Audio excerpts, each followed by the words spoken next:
Ofis uchun mo'ljallangan binomiz sotuvga tayyor holatda. Kechagina remontdan chiqqan, chiroyli qilib remont qilingan joyimiz. Bu yoqda ham bitta xonali betonga o'tganimizda esa kirib kelish qismi ham bu tarafda joylashgan.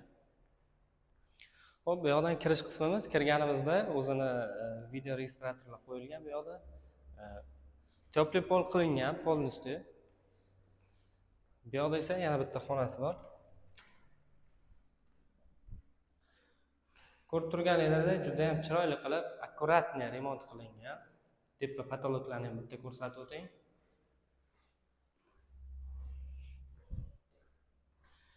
Bu yoqda esa o'zini Wi-Fi'lariga ega. Bu yoq esa hojatxona, sanuzel qismi, katyollari bor bu yoqda. Bu ofisimizda narxiga keladigan bo'lsak, narxi $85,000. Yana ozgina o'tadigan, kelishadigan joylari bor. Endi lokatsiyasini aytib o'tadigan bo'lsam, lokatsiyasi shundoqqina San'at kollejining to'g'risida joylashgan. Bu yonida Aziya Alliance Bank bor, bu yonida esa Sulton mehmonxonasi joylashgan.